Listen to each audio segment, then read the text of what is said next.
tell you something. Thank you. Boy, I better be dynamite tonight, I'll tell you. What a nice reaction that is. I'm Johnny Carson, remember? Anybody, that's nice. It's been almost 6 weeks. I did work one night after the accident, and I came back and found out that it was not quite finished yet. Anybody want to buy a used slant board cheap? How are you, Tom? Very well. Good to see you. Thanks, good to see you. And I'll explain what's going on here in just a moment. But if I feel silly, if I'm a little off rhythm tonight, I haven't worked for almost 6 weeks because they still got me on some of that silly medication. They've got more new, what do you call them? The what? Drugs? Drugs. Brand new drugs, and they, little things like that go very quickly. And they've been, pumping me full of that stuff, so, and it makes it changes your whole sleep patterns. You dream funny. You know what I mean? Have you ever taken that stuff, the new drugs? Last night, I dreamed I was a wild hickory nut. And I looked up, and who do you think was ready to pick me? Yule Gibbons, that's right. I've been away a long time, but this can't be Ed. I want to tell you, this is Miss Carol Wayne, who is filling in for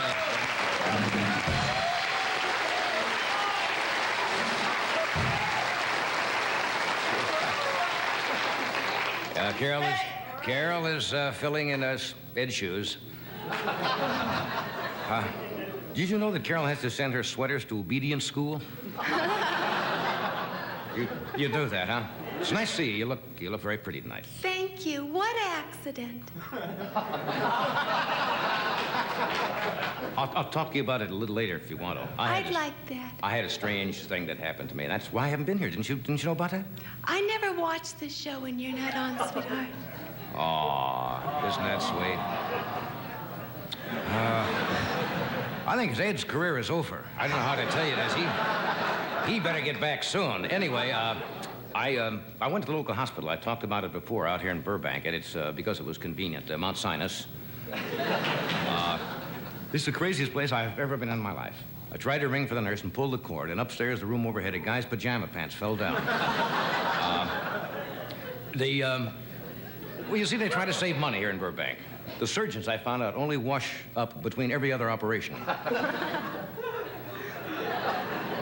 Folks, I've been sick. No, they don't buy. It's working. See, they buy inexpensive equipment. I had a cast on for a while. You know what it was made out of? Silly putty.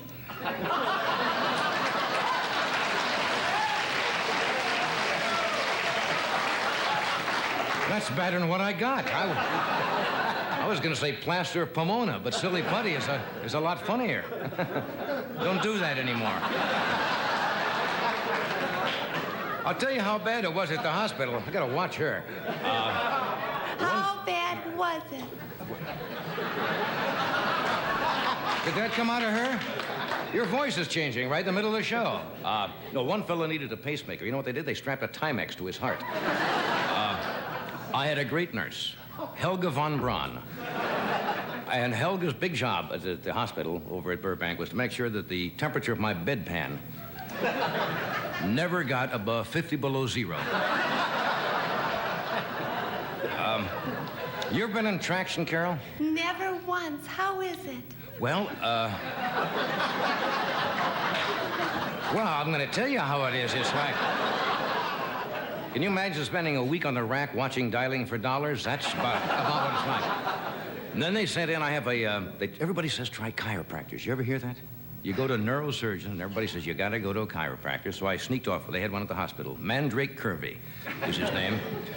And he studied, Mandrake Curvy was his name. He studied in China, and I knew that the second day. He tried to give me a shirtboard transplant. And then he gave me acupuncture. Did you ever try acupuncture? Never once. How did they do it? Well, what they do, they put needles in you. Oh. In various parts of your body. You know, all over. So the other thing is all stretched out and the other thing is all punched in. You had that both, huh?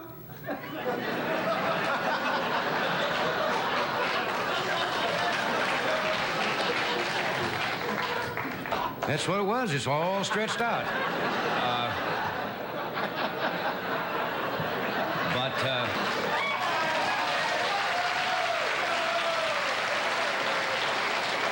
You're a cutie pie, you are. No, he put a needle in each of my toes. And I said, will that help the pain on my back? He said, no, but you'll be able to spear cigarette butts. Weird doctor. No, he had a great way. They have a great way of getting out of your bed quick. They paste the bill on your ceiling. And that'll get you up. Well, anyway, it's nice to be back. And I'd like to thank some of the people who filled in. There was, but I don't think we have time for that. Burt Reynolds, I understand, was here one night. Rich Little. Sammy Davis was here for a week. Bill Cosby did a night. The busboy at Jack in the Box was here. He did a week. No, McLean Stevenson was here. Who am I leaving out? I'm leaving out somebody. John Davison did a night, and I thank all those fellas for coming in because it was a last-minute thing. It was, I was really supposed to be on vacation, but I wasn't really on vacation this time. You know what's happened since I've been gone? Do you believe it? We have a new president and a new vice president. The last time I left here, that wasn't going on.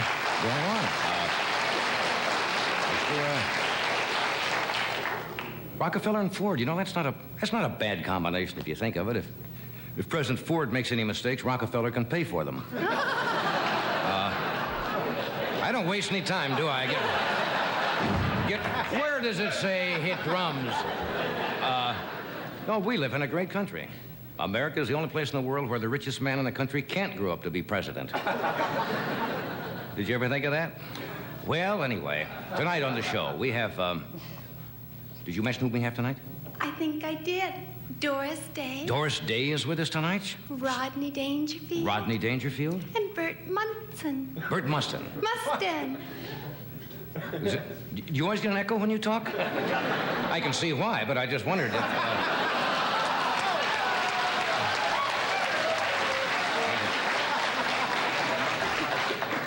Okay, you've told them everything. I thank you for coming. We'll be right with you in just one... We'll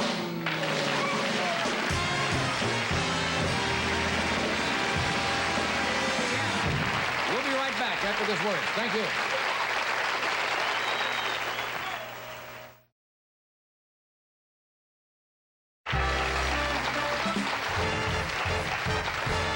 Welcome back. Nice to see you again.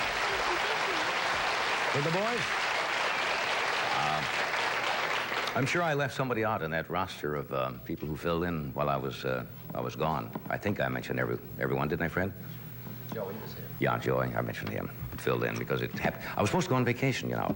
I remember you were going to France. I was going to go. Yes, that's right. I was going to go to Paris, and my wife Joanne and I planned it. Oh, she planned the whole trip. And I went up, and I was supposed to work in Las Vegas for a week, and I had to quit there after 5 days. And Mr. Buddy Hackett came in and filled in the last 2 days. Because briefly, I've gone through this before, but a lot of people. I was going to get a big card and put around my neck and say, yes, I'm feeling much better. And then down here, you put what happened, what you're doing for it. No, I haven't seen a chiropractor, and so forth, because you get the same questions all the time. Yes. And you were on that slant board all by yourself, you say? Well, if I'd have been with somebody else, I wouldn't have minded it so bad. But I had a silly accident on this thing, and I apparently pinched a nerve or compressed a nerve someplace back here in the... People who've been through this know all about it. It's in your vertebrae, then the cervical vertebrae, and it runs down your arm and so forth, and there's very funny sensations. Really? And not funny. I mean, sometimes it gets painful, and then that went away, and I came back. I'm still numb here. It's like I had my fingers in an ice box. Wow. You mean you can't feel me and I could feel you? Oh, you're a murderer. Well, no. If I go like this. Yeah. I'm serious now. I can barely feel that. Oh. You see. But if I do this. Yeah. I'm an animal. No, but you know what I mean? Yeah. So I figured, and I get so bored sitting around, because I'd like to... How rude for a jock-type person like yourself to have your machinery collapse under you while improving a physical shape that was already perfect. You certainly have a way with words, don't you? And away with other things, too. That's an Indian outfit, isn't it? Because I know you and your hubby, at one time, had a lot of Indian artifacts and jewelry and had a showing at one time, didn't you? Is that some in your line, or, I mean, is that some of the things that you have? No. Oh, it's not? No. This is new. Uh-huh. Is it real Indian? No, it's real leather. No, I mean, is it... And it's really me. It's going to be a long night. I know it's all you, but I mean, is this... Christ, you have to go very slow with me the first night, Carol. Yes. Is this from a particular tribe or an Indian nation? I mean... No, it's, contemporary New York. Well, they used to have Indians in New York, didn't they? Sure. Yeah, Winnebago. That's a camper. Was That's an probably Indian where they first. got... India, that's where they got the name. Yeah. But I thought these were a particular Indian, like Navajo or something like that. No. What have you been doing since What I've have I seen you been last? doing? I'm on a new game show. How come you don't watch me and you watch Dialing for Dollars? I want to tell you, I did see a lot of daytime television. Oh, man, did I see a lot of daytime television. And, oh, man, I got sick of people dressed as giant radishes and... We're funny. We're celebrities. We're 6 celebrities who get What's that show? I haven't... Celebrity sweepstakes. Oh, yeah, I've heard of that. I didn't see that. My high school education has not gotten in my way. I'm smart. Really? Well, I know that. What is the idea? Well, they ask you a question and then you write it down. Now, sometimes when they ask you, your brain says, I know that. And when you go to write it down, what is dining al fresco? I said, I know that, but when I wrote it down, I said, it's eating chicken in the nude. I mean, I didn't know what it was. You know what I mean? Yeah. Yeah. You do that all the time? That show regular now? Yeah. Well, I'll watch that. Oh, I haven't good. seen that one. But, boy, they've got one show on. I'm not going to mention the name of it. There is no game whatsoever. Nothing. People come in and just look for loot. They don't have to answer anything. If they're alive, and they're breathing, they could have an IQ of this box. It makes no difference at all. They just go grabbing packages. They don't have to say anything, their name, where they're born, address, or whether they're living. They just come into the studio and grab their loot, and that's the whole show. I didn't believe it. But there's no contest. Clarence Darrow once said, if your parents ruin your first part of your life, what ruins the second part of your life? Did Clarence Darrow say that? Well, fill in the blank. See, I said your accountant. Your Now, accountant yes. spoils the second part of your life. That was wrong. It's having children of your own. How rude he was. But I knew the only president buried in Washington, D.C. Guess who that is? Millard Fillmore? No. Nobody knows where poor Millard is born. Buried. Or buried. Yeah. Or where he was born. Who's the only president buried in Washington, D.C.? You don't know, do you? See, the lady would have lost all of her money. I know, it was Woodrow Wilson. Why is he the only president buried in Washington? Because all the rest of them are in Virginia or scattered throughout the nation.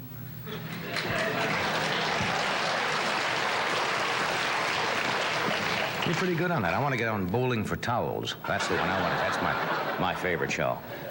Well, we have to do something. It's nice for you to fill in. Ed was up. The reason he's not here, he was helping Jerry Lewis. He's helping Jerry Lewis? No, he was up in Las Vegas helping Jerry Lewis in the telethon. And he'll be back tomorrow. And I got a call from Doc today. He's out where I used to work in Lincoln, Nebraska, playing a state fair there. And he'll be back tomorrow or the day after tomorrow, right? Must be a holiday. It's Labor Day. All right. And now we'll pause. You mentioned we have Doris Day with us. We have Rodney Dangerfield and Burt Mustin, and we're going to the Mighty Carson Art Players.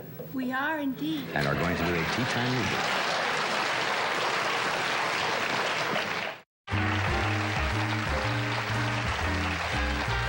We're back. This is the first time I have had missed the banjo. I was about to say that Doris Day has never been on the Tonight Show, which is not true. She was on before, but this is the first time I've had a chance to welcome her to the show. I've been a fan of hers ever since I first heard her first record she ever made come out. And she's probably the one of the best-known entertainers in the entire world through her singing and her television show. Would you welcome, please, Miss Doris Day?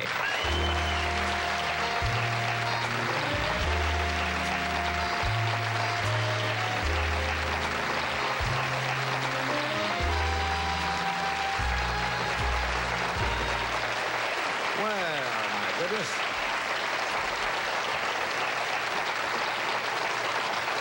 You see that? Thank you. Yeah, you see that. My goodness, I think we have a summit meeting tonight. It's That's nice. very sweet. That's very sweet. How are you? I'm fine. Yeah. How are you? See, I can feel that. I can feel that. Keep doing jokes about. Are you well tonight? Yeah, I'm really. You know what I mean? You've had this problem. We talked about I it have it. a week ago, and you I have said. it right now. I was going to pink wear strip. my collar. Do you have one But of those since you soft didn't. cervical collars? Yeah, I do. Do you wear it around when you sit around? They say you should wear it at home if you're riding in a car or something. The only trouble was, I'm afraid if I wore it out, people are not sure whether it's a joke, and it's kind of difficult to get laughs or be funny when you're wearing one of those collars around. But it does help. It does help. Now, how did you do yours? What happened? I don't know how I did it. I haven't a clue. How'd you do? Oh, I know how you did yes, yours. Fell. I took an accident on the slant at home. board. Did you reach over to pick up something, and all of a sudden? I really don't know, John. Yeah. Now, what do you do for it? I don't do anything. Really? No. I mean, don't you take any exercise? Where does it go? Does it go down your arm? I swim and I ride my bike and I clean house and, you See, know, they told all me kinds not of glamorous things like that. They told me not to do that. I cannot play tennis now for 3 months. Oh, that's silly. And I hate that. Do what you want to do, John. They'll have you in bed, you know, Yeah. for 6 months. And you just shouldn't do that. You know, you should get out and do what you want to do and forget it. Right? You know, Really, my you're doctors are going to kill you when they hear that. They said, don't even swing a racket. Don't try to go out on the tennis court for 3 months because you could redo this thing. Really? Yeah. I would enjoy myself. Yeah. Wouldn't you? Oh, I would indeed, but maybe you're different than him. I certainly hope so. Well, then, the necks are built. Are the vertebrae in a man's neck and a woman any different? I wouldn't think so. I think that we're about the same around there. But below the neck, the changes start rapidly. Yeah. From that. Yeah. Yeah, thank you for being here. I know you did this show once with Mac. With McLean, and we were McLean, when he kissing was all here. night. Yeah, and it even made the fan magazines, did it not? Oh, yes. See what happens here? I saw that. You guessed it with McLean Stevenson one night, and about 6 or 7 weeks later, I pick up one of the fan magazines, and they hundreds of them out here in Hollywood, and all of a sudden they were making a big romance between you and McLean Stevenson. Out of nothing. We're good friends. Yeah. And suddenly we were engaged. And that's all there was. You just had dinner together once or twice, and No, never. was just here from the show. He You has mean? never called me. That's a Billy DeWolf line. Yeah, poor Billy. And a He was reading. a good friend of both of ours who passed away a few months ago. Does he give you the name? I know you go by a lot of nicknames. I didn't know what he calls you Clara Bixby. Bixby. Clara Bixby And you've been is called one of Dodo. mine. Was one of the other nicknames? And Susie Cream Cheese. Yeah. Now, where did Clara Bixby come? I know Billy gave it to you, but why did he give you that nickname? He called his Cadillac. He called his car Clara. Cadillac. Billy DeWolf. It's just Clara and I drove across the country the other day. Uh-huh. But he had a name for it. He saw in the paper that Clara Bixby was lecturing in Los Angeles tonight. And from then on, I was Clara Bixby. And I'm Clara Bixby to a lot of people. And that's just the title he put on it. Now, where'd the Dodo come from? My son called me Dodo. Yeah? Uh-huh. And I was called D-Day, which was interesting before D-Day. Right. And Doris Marianne Capelhaw, that's my real name. That's the original name, right? Yeah. And then the Susie Cream Cheese came out sort of from Nate and Al's Delicatessen because I'm there a lot. Yes. And I love cream cheese. People don't see you much in this town, I but see you there so often. I think everybody who lives nearby goes to 8 and 8 Now's in Beverly Hills. But you always ride your bicycle. You don't go out much at all, do you? I mean, you. John, I do. Basically. I do go out. I go out as much as I'd like to. Yeah? Yeah, I go out very often. I don't know where that comes from that I don't go out, because I do go out. But I like to ride my bike, and I go to Nate and Al's, and I have a little breakfast, and I have a lot of cream cheese, and so they call me Susie Cream Cheese. Last time I saw you had part of the fan club staying at your place. There was some young ladies had come out from the Midwest or something and showed up at your house. You Yes. also all of a sudden took them in like high and had them stashed somewhere, right?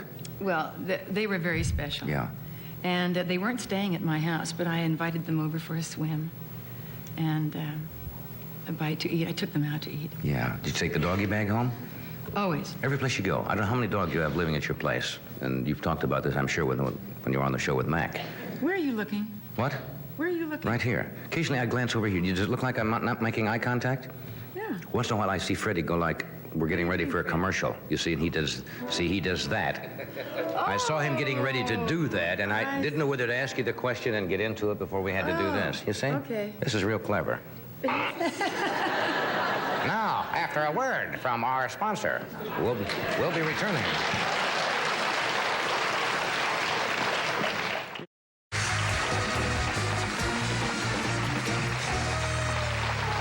We are back.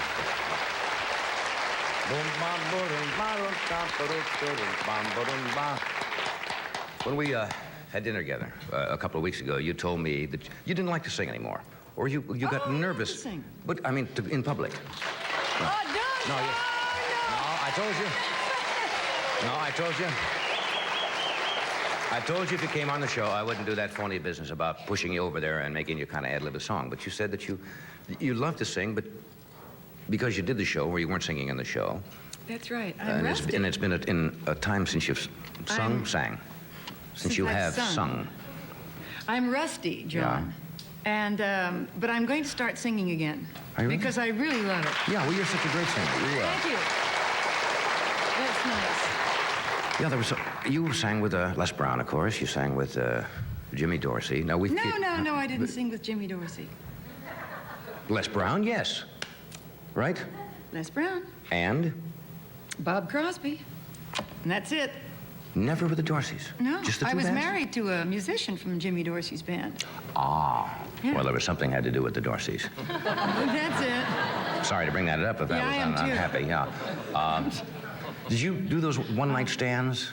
Oh, did I? The band bus? Oh. You'd play here in Allentown, Pennsylvania, then you had to get in the band and travel with 18 animals, which they always say they're not... Animals. Well, I mean, musicians How on dare the you road. call them animals? Well, I thought, they're Now, wait a on the minute. road alone, and, and the band singer has to travel You're with these... talking about animals, and I love animals. Yes. The other day I saw on television news thing, some frantic thing where the gunmen were going crazy and they're having a shootout, and one man said he was behaving like an animal. Animals don't do that. They're terrific. They're calm, they're peaceful, they're loving. What I figure is that inhuman beings Yes. behave that way, not animals. Yeah. How did this just become an setting you interest? straight, John. Yes. Well, when I was talking about musicians as animals, you never had... Oh, no. Never the had any- musicians in Les Brown's band were absolutely fantastic. Is Jimmy Zito here? I'm looking right at you, and I didn't know you, Jimmy. Well, I can't see from here too well. He played first animal over there. We were together. You're going to really get one. Excuse me. You're going to have another bad nerve. Was he... Did we have a good time? Beautiful. We really did. Everybody in the band, they were like brothers to me. They really were, except one. Well, I married him. Yes. Well, that's okay, then. Oh, that's interesting. Did you miss those days? I mean, were they fun days? At the time, I think it was fun. Yeah. Yeah, because we had a really good band, didn't we, Jim? Oh, that was one of the great And bands of all time. we all loved one another, And Les was super, and we had a good band. Yeah. And it really was nice. Except that I was separated from my little boy. Right. And that was kind of difficult. But outside of that, it was really fun. And it was a great experience. It was a marvelous time in my life. Yeah. And I'm sure in Jimmy's. And what greater training can a singer have than working different groups, different towns, night after night? That's after right. night You don't with a have great that now. band? The No way. girl singers don't have that now. You mentioned that you were very suddenly- sensitive about the animals because you have at least a half a dozen dogs at your house, You're very kind. don't you? At least? I do have. I have several. Yes, I have quite a few doggies. And Where do you get them? well, it's because I'm taking other people's responsibilities on. They don't take care of their animals, John. You mean if you see a dog running around on the street Loose, you go? I find strays wherever I go. Right. And once when a friend of mine and I were flying from London to Los Angeles, we took the pole, over the pole? Yeah. The polar route. And we're flying over Greenland. And she said, "Do you see any strays, Clara?" If you just saw a that's stray the way walrus, it is, you'd take Johnny. it in or something. And all I can tell you is that the only way I'm going to live through it is to live on a boat.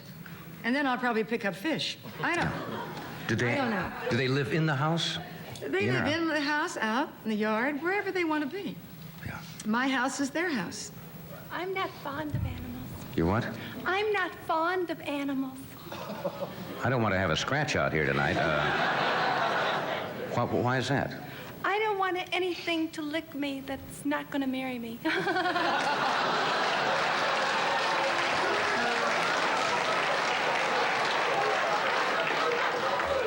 I don't love Boy, if my anything. neck was great, I could do a great take, but I can't even do a...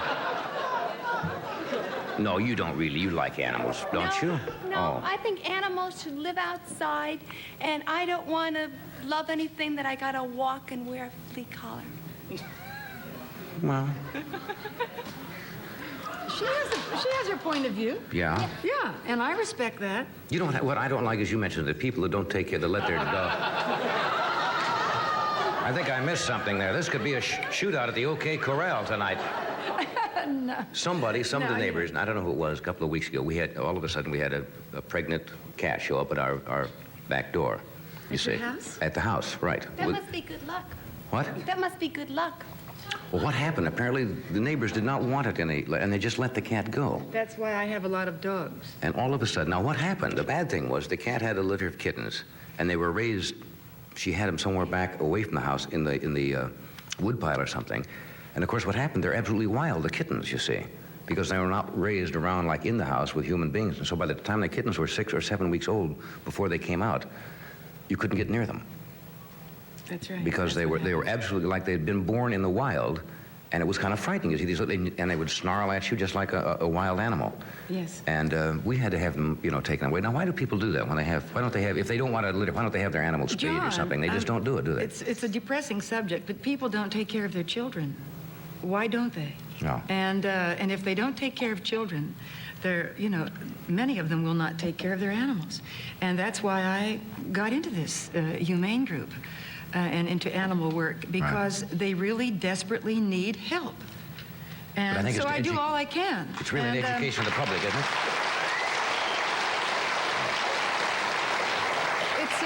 The problem is horrendous because the animals must be spayed and must be neutered. Right. And we can't have breeding in the backyards for money. Right. And it just has to be stopped. So it's really educating the public to the thing. Right, education. That's what we need. Yeah, hope so. In the meantime, I'm enjoying my animals, and they're really But you're not terrific. asking You have anybody- to come see them sometime. Well, you're not asking people to drop off strays, are you? No, I'm not. No, I really can't handle Because that gets to be a little... No, I think that everyone should take care of their own animals, their own cats and dogs, and that's their responsibility. Okay, so you'll have people showing up. We have to take a break. We'll be right back after this word. Stay with us.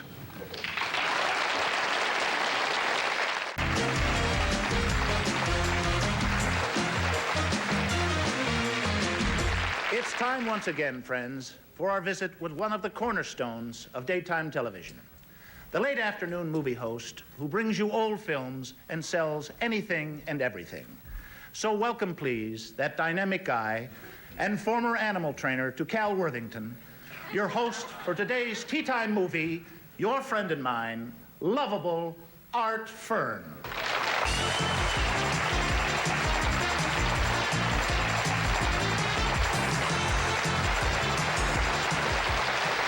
Thank you, and hello, feature film freaks. Art Fern here today with today's fabulous feature film find. Nelson Eddy, Ed Barbar, Ozzie Nelson, Ozzie Davis, Betty Davis, Schmutz the Wonder Pig.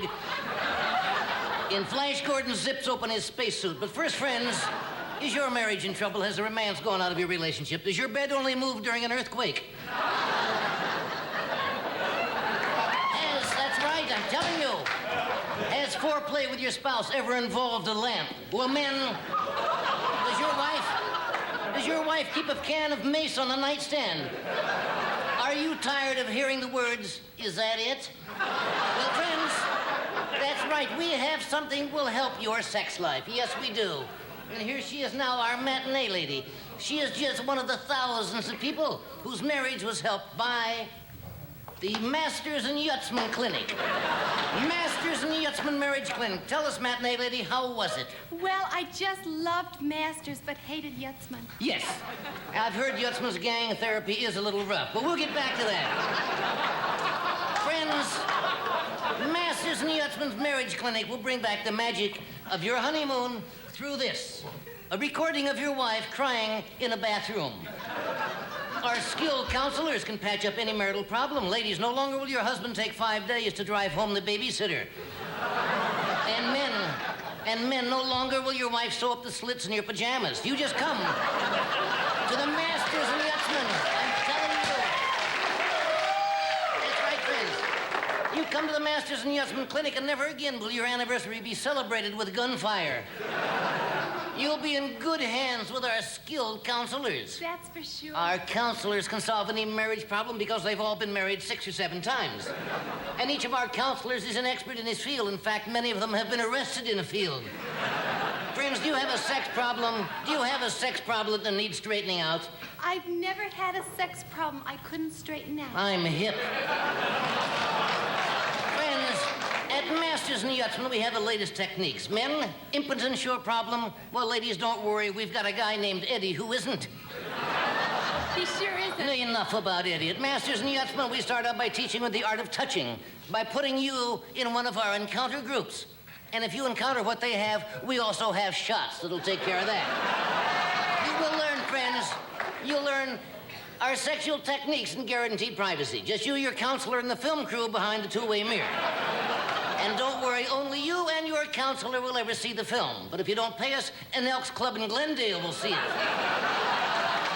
That's right. Mine was showing twice. Yes, I hear it was. They broke their antlers. Friends, at Masters and Yutzman, we'll show you how to put the excitement back in your marriage. You've heard of magic fingers? Well, each of our beds has 5 magic fingers, which makes 1 magic fist. Ladies, we'll show you how to excite your husband with things like this. Ooh. An oyster-studded negligee. We'll give you... That's right, friends. They can't all be winners. We'll give you helpful hints for making your bedroom more sensual, like this rear view mirror for your bedpost. And friends, you'll also receive the following books. I'm okay, you're okay, but the guy in the wetsuit isn't. Everything you've always wanted to know about harnesses, a biggie. How batteries saved our marriage. Yes, friends, I want to tell you. Remember, friends, if your marriage is on the rocks, comes to Masters and Yutzman Marriage Clinic. How do you get there, you ask? You take the San Diego Freeway to the Ventura Freeway to the Slauson Cutoff. Get out of your car, cut off your Slauson, get back in your car, and drive 4 miles until you see a giant neon cordless novelty item. And now back to our flick. The Jackson 5, the Four Tops, the Three Stooges, the Double Mitt Twins, and Furball, the Wonder Cat, and Tarzan breaks his loincloth. Oh, are we back already? Well, there was another big film, friends. Rhonda Fleming, Peggy Fleming, Art Fleming, Myron Cohn, and Squirt, the Wonder Clam, in the Planet of the Apes gets a synagogue. But first, friends, let me ask you this question. Has crime got you down? Are you tired of being mugged, molested, and bullied? Do you have to buy wallets by the case? Do your ears ring with the words, "Step back, give him some air"? In bars, are you sick of combing glass out of your hair? Can you remember the last time your jaws weren't wired? Do you find yourself viewing the world through a hole in an ace bandage? Then it's time to enroll in our school of martial arts, founded by 2 guys named Marshall and Art. I loved Marshall, hated Art. Yes, friends, at the University of Kung Fu, or as we call it, Kung Fu U. Yes, friends. And at Kung Fu U, you'll take such courses as elementary screaming, intermediate groin clutching, and advanced bruises and whelps. Your heart will swell with pride, and your hands will swell with calluses, as our bank account swells with money. I know all about swelling. I know. When you start our course... Friends, when you start our course, here's the way your hand will look. And here is how it will look when we are through. How about that? Give the band a nice hand. Friends, we'll teach you to be like David Carradine to convince your fellow man the importance of peace, brotherhood, and nonviolence. Then after he's convinced, you can take a ball peen hammer and cold cock him. Yes. At Kung Fu U, we'll teach you the lotus position. I don't know that one. Yutzman didn't get to that. I'll show it to you later. Friends, at Kung Fu U, we'll teach you how to make every part of your body a deadly weapon. Every part? That's right. We'll teach you how to terrorize an entire community with your feet. And I don't mean by not changing your socks. Friends, at Kung Fu, you'll learn how to chop, stomp, bust, cut, dice, puree, mince, and shred. You'll turn your attacker into a salad. At Kung Fu U, friends, we'll teach you what to do if a man with a gun tries to mug you. What do? You turn over your money, dumb. You could get killed. So come to Kung Fu U, friends, where you'll earn your green belt. Yes, you can earn a brown belt. You can earn a black belt, and for you senior citizens, you can earn your black trust. Now, here's how you get to Kung Fu U. You take the Golden State Freeway until you come to a Golden State. You turn on this freeway, take a left on another freeway until you come to the fork in the road. That's right. That's right, friends. And you follow the trail of broken bricks. Now back to our flick. Mickey Rooney, Mickey Spillane, Mickey Mouse, Mickey Madeline, Yawn, the Wonder Sloth, and Andy Hardy gets a rubber sheet. Oh, are we back already? That was another film biggie, friends. Douglas Fairbanks Jr., Junior Gilliam, Stu Gilliam, Stu Irwin, and Irwin Corey, and Spurt the Wonder Skunk in Gidget Takes on Fort Ord. But first, friends, another big bargain for you. Do you have trouble finding clothes that fit? Are you tall, portly, or extra large? I'm extra large. I know. Are you squat, dumpy, slousy, sleazy, or slovenly? Is your neck size larger than your waist? Are you tired of being the kind of person who can't get a new suit unless a freak dies? Has your body ever been picked up on radar? Are you hard to fit, hard to please, hard to look at? I'm hard to fit. You're not hard to look at. Whatever your clothing problems, friends, bring it to Suck It In City. Yes, friends. That's right, friends. At Suck It In City, you won't be embarrassed by your clothing problem any longer. If we can't alter a suit to fit you, we have a plastic surgeon who will alter you to fit the suit. They have to do that with me I all know the time. they do. Now, folks, let's look at this vast selection right over here of fine styles and clothes for the hard to fit that you'll find at Suck It In City. Some real bargains here, friends. Here they are right off the rack. Here's a handsome pair of slacks left over from our Long John Silver sale. Some of you remember that. But friends, the ape look is back. Believe me, friends, you wouldn't want to meet the guy who tried this one on. And only at Suck It In City, the man with double vision, pants with two zippers. That's right. For the very portly, a Cross Your Heart t-shirt. As you can see, our customers are not only hard to fit, they're a little weird, too. Here's a stylish garment for the man with something extra.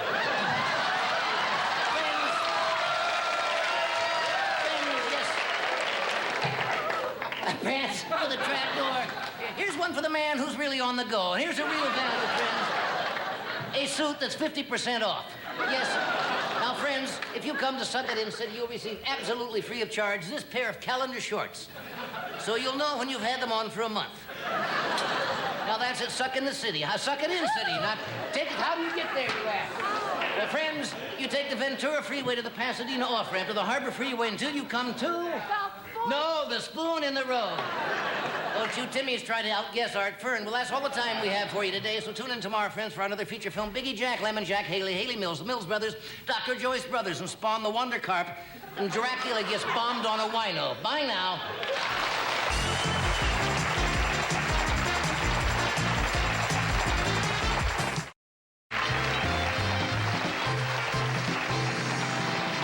And we are back. You know, I haven't said...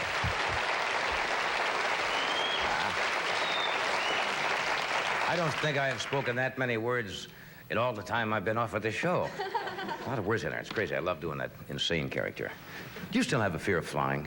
That used to be one of your... You used to have a fear of flying, didn't you? Oh, I used to, but I don't now. I fly everywhere. How'd you get over it? Because we've had a lot of people on the show who said they just cannot absolutely break that. It's a phobia. It was a phobia, right? Yes, well, it started with Bob Hope when I was on a tour with him. Did you have a near... Oh, we had many crises. And I think Jimmy remembers them. Jimmy Zito. But now I fly everywhere because I decided that, you know, if you want to go someplace, you have to fly. or take the bus, and it's a bit long. So you just said, you said to yourself, forget it, I'm not going to be scared anymore? Yes, and I love it now. Oh, that's great. I really do enjoy it. Do you have any phobias at all? Any unnatural things that drive you crazy? No. One of mine is an inordinate fear of Rodney Dangerfield. That's one of my phobias. Great segue to get him out here, right? He's a... In fact, you told me to call a VD for short. He didn't. That was... Wow. Wonderful people out in Vegas. Yeah, really nice. But, Vegas really swings. They got the gambling there, the big Wild. hotels and nightclubs. Oh, that's what big nightclubs they got there. Yeah. So it isn't really so different than the places I worked when I broke in. You know, tough places. You work in the little joints, right? I worked tough place. You know, places like Rosario's Rocket Room. You know. Rosario's Rocket Room? Tough. Dominic's Atomic Bar and Grill. Oh, that was another one. Sure. Oh, Dominic, he was tough. Was he tough, Dominic? Tough owner. During the show, he used to yell at the acts all the time. Yeah. One night a guy was singing, "Why was I born?" He yelled out, "Not to sing!" You know. That's a real heckler, Dominic. Bad news, yeah. I tell you, show business, you got to get the breaks. You got to get the breaks, Johnny. I would guess so, yeah. I never got the breaks, never. Really? As a kid, I never got the breaks either, never. This has been following you all your life, you mean? I was rough when I was a kid. Yeah. I was a kid the first time I had my picture taken. The pony threw me. Another one I should have You got to try him out of town, right? You can't bring him in. Take him on a road to you. Take him on a road. You got to break him in. So you ever get the feeling you wasted your whole life? Huh? I don't know. It's not easy. I got no respect the day I was born. Really? No respect. The doctor picked me up and smacked me. I found out the nurse, she got a few in too, you know.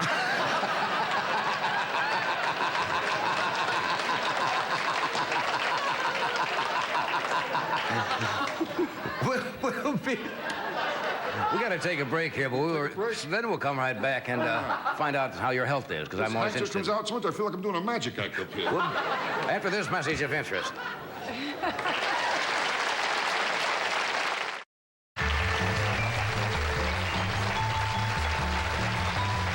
If you just happen to tune in late tonight. My guests are Miss Doris Day, Carol Wayne, and we are just listening to the trials and tribulations of Mr. Rodney Dangerfield as a youngster. Sometimes I think you're putting me on, but you did come from a rather I had a very bad background, didn't you? I was a lonely kid, too, Johnny. Oh, Yeah, was I lonely. lonely, Very huh? Yeah. Even in the park, I had no friends. Really? I remember the seesaw. I had to keep running from one end to the other. You know?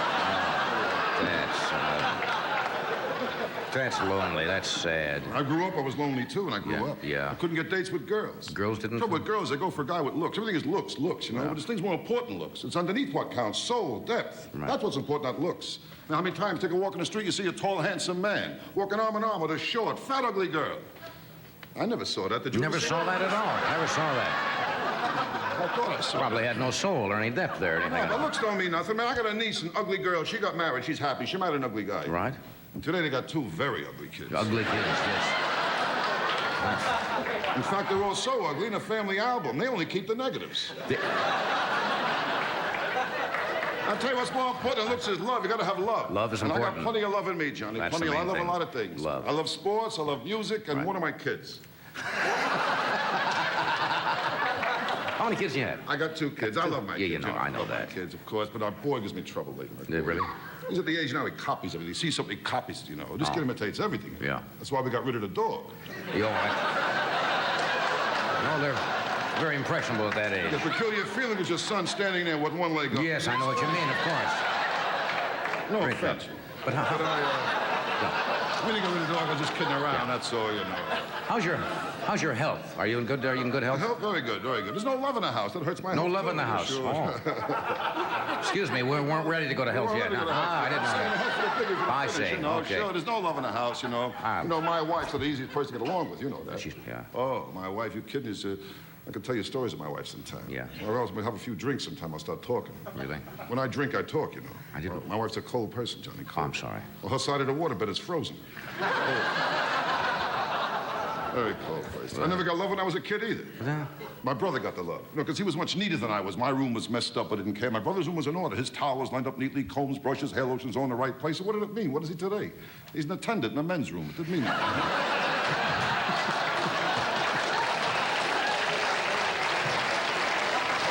It's embarrassing having a brother works in a men's room. People say, hey, Rodney, what kind of work's your brother do? I don't know what to say. I tell me he's a business for himself, you know. Yeah, that's good. And they say, yeah, what kind of business? A big business? Well, I'll put it this way. If you closed up tomorrow, a lot of people would suffer. That's true.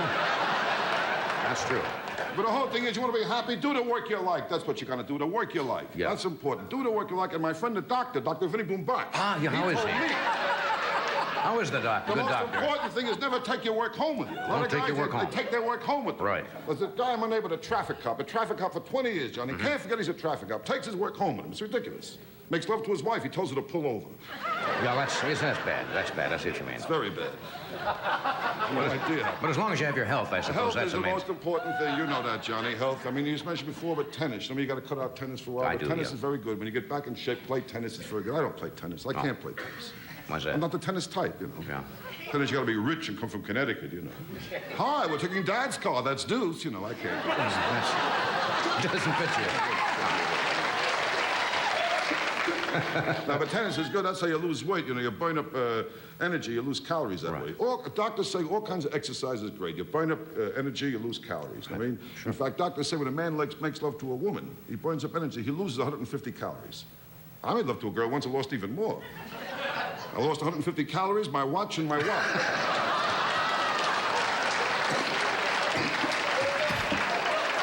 Now, but you got to eat the right food. Right Fish. foods Fish on is fish. very good. Fish. Fish is important. Seafood. Brain Seafood, food. Johnny. Yeah, Seafood. brain food. Very good. I know me. I love seafood. Uh-huh. I don't like seafood restaurants. Oh, really? Got no originality. You all got the same sign, you know. The fish you eat today slept last night in some bay. I'll tell you, when I order fish, I'm only interested in how it's prepared. Mm-hmm. I don't care where the fish slept, if it slept, who it slept with. It makes no difference to me. In fact, I think a fish will taste much better if it was bad morally. That's how I feel about it. An immoral fish is probably better. Fish is very good, though. Yes. I don't like classy restaurants, those classy seafood restaurants. Uh-huh. I mean, you order lobster before they cook it. Why did I have to show it to you for? And once I was out with a girl and I was trying to impress her. I like this girl, too, Johnny. Yeah. I took her to a nice place and a few drinks, relaxing. It was beautiful, Right. you know? Trying to impress the girl. It was nice, romantic. It was gorgeous. And the waiter came over, you know. Are these two okay? I mean, the lobster came, I was really finished. I was trying to impress the girl how manly I was. You know, I sat in a manly position. I looked at her very manly. Right. And then the waiter put a bib on me.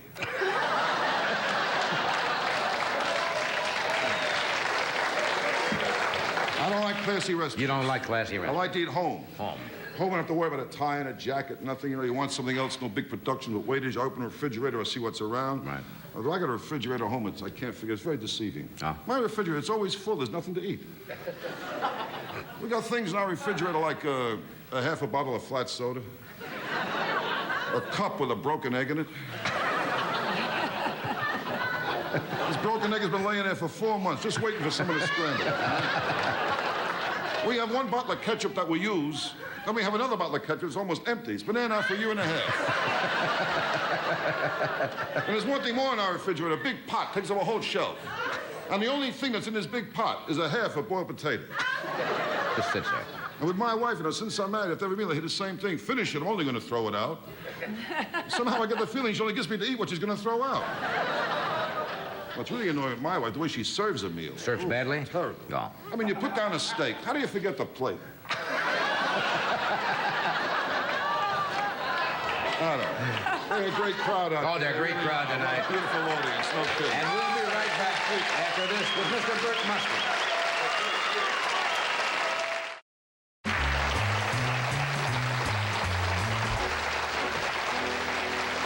Mr. Burt Mustin is with us again tonight. Burt Mustin is kind of our resident nonagenarian, which means he is octogenarian is 80. Nonagenarians, you know, is 90 years old.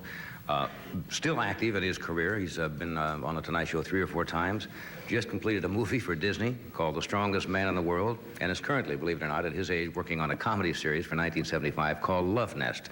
He's only appeared in something like 300 television shows, and I don't know how many movies. Would you welcome Mr. Burt Mustin?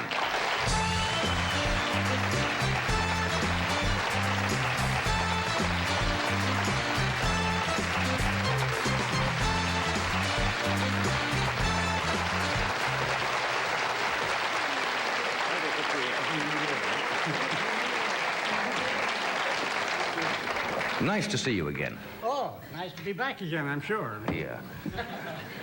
Well, you killed him last time when you were here. You did a number from 1900 and something that you'd remember. one of the first numbers you ever sang, and he got up and sang in front of this audience and fractured him. Well, I brought an even older one than that to inflict upon them this year. You have an older number to do Yeah, tonight? this time. Yeah. What year did you first come out here to Hollywood? My first visit to Hollywood was in 1925. I came out from Pittsburgh with the Pittsburgh Lions Quartet to compete in the quartet contest. Oh, Pittsburgh. Compete in the quartet contest in San Francisco. And then, of course, we had to come down here to see Hollywood. Right. And we were met by the Lions clubs and had a very enjoyable time here. And, of course, we had to see something of the movie people. And in those days, there were no studio tours at all, you know.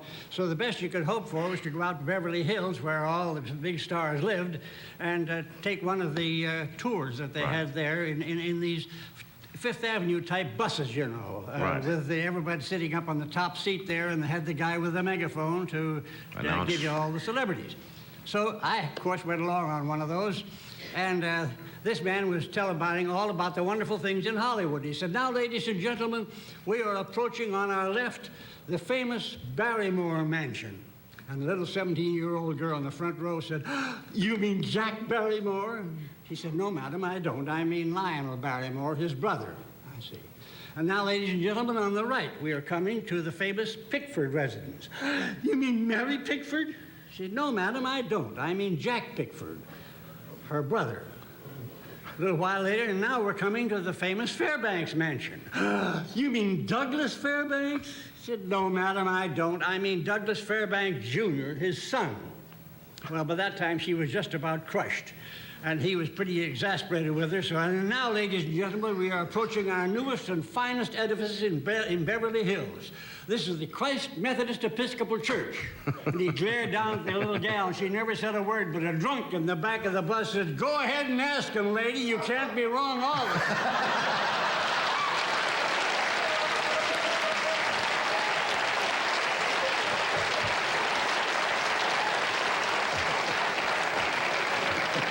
That's funny. You know what I was saying? Your first, in 1925, you were in your 40s in 1925. Yes. No, but you hadn't even considered an acting career. You told me once on the show that you didn't actually start as a professional actor until you were your 60s or your early 70s. I was 67 when I turned pro. I'd hammed it all my life in Pittsburgh and Tucson and done everything in the way of it. But I never had the slightest aspiration to go on the stage, because even if you were reasonably successful, the best you could hope for was a run in New York and then living in hotels all over the United States. Well, I had a little home-loving wife that wouldn't have suited at all. And we had decided that before we were married. She said, "If you want to have that kind of a life, you better get yourself another girl." So I wanted the girl rather than the life. And I never gave it any thought until I had a chance to come out here to Hollywood, where I could be home and still have the little cottage and the green thumb that she loved and adored. So what was the first thing you did in show professionally out here? Was it a motion picture or television? Yes, detective story. I went over from Tucson to play the play in Sombrero Theater, and Willie Wilder came over to see Kirk Douglas in action. He liked what I did well enough to give me the role in the picture, and I've been here ever since. Do they ever ask you to play a part older than you are? Yes, I play parts anywhere from 60 to 105. I'm getting a smile from this lady because I remember one time with her, I played the superannuated butler for Reginald Owens, and after welcoming her and her husband, Jim Gardner, at the door, I was just barely able to make the dining room, staggering down in front of them. But the way I would transform myself from what I am normally into that would be to kind of screw up my face and a little bit, get a high voice, and you can age in a hurry, I'm telling you now.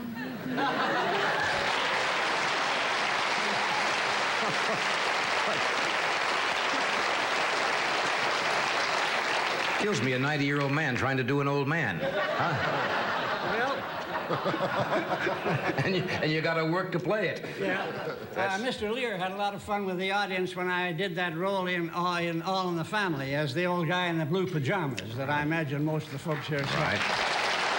And when he introduced me to the audience, he said, "You know, when I called Bert in to do this job, I explained to him that I wanted him to play the part of an 83-year-old man.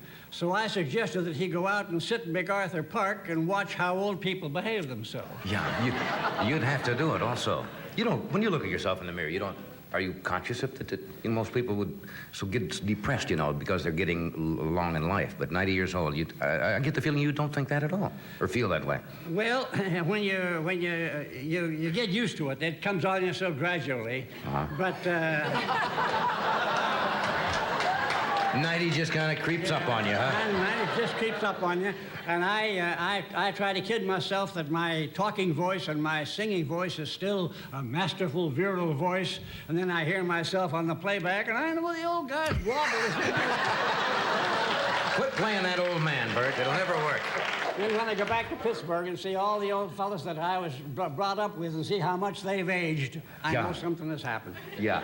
We're going to take a short break, then we'll come back and you'll do this song that's even older than the one... Even older than that one, yes. All right, we'll be right back after this brief pause.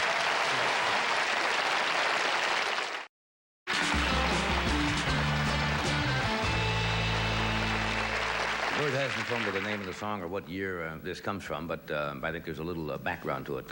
Bert, you want to tell him about it? Yeah, this song I'm going to sing is a real genuine oldie. It's the oldest song I ever knew. And as a 10-year-old boy at Chautauqua Lake in New York, they attended a homegrown musical show there, a minstrel show, and a man came out with a banjo and accompanied himself with this song, and I liked it so much that I went back for the second show. It goes all the way, it was, bear in mind, that's 80 years ago, and the song was old then. It goes all back to the days of the wood fire, the kerosene lamp, and the electric lamp and the electric light in its infancy. So that's the story.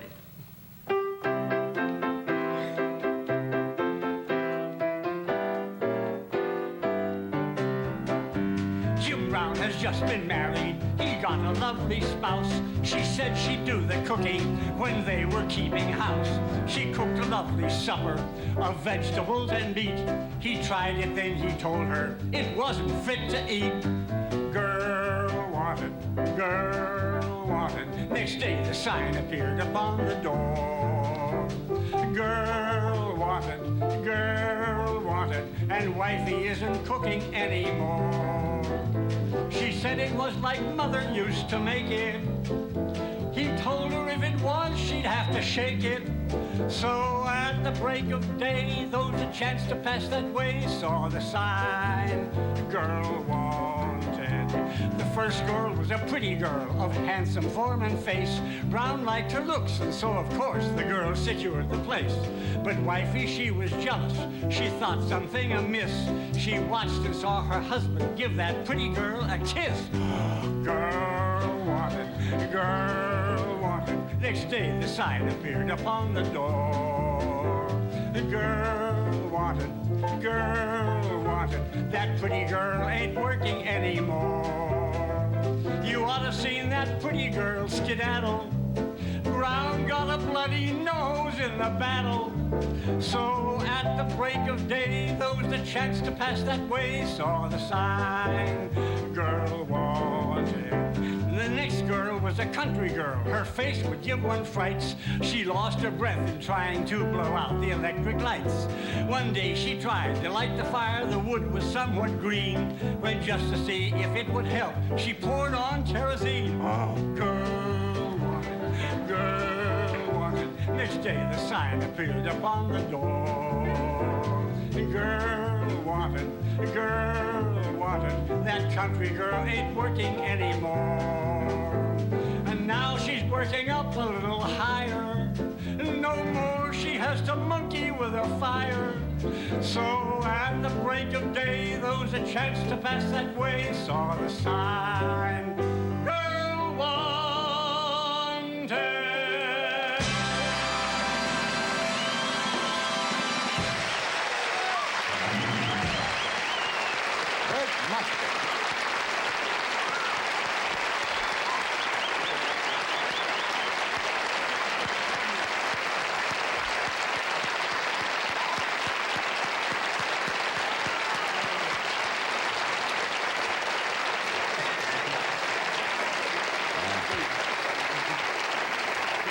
I'll tell you something, if we're ever at a benefit where there's one of those charity things, there are a lot of performers, I don't want to follow you, ever.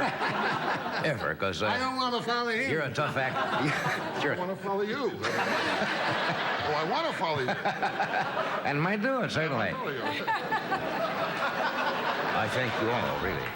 Doris, I know you don't do these shows very often, and it's great to have you here, and I'm glad to hear you're going to go back to singing again, and I hope when you want to come on, you'll sing for us, huh? When you know... Okay? Thank you. And Rodney, love and health are the main things in life, as you know. Take care of your health, Johnny, I'm telling you. Care of your health. And, Bert, thank you. Just having all of you here tonight made this so much easier for me to come back. Thank you.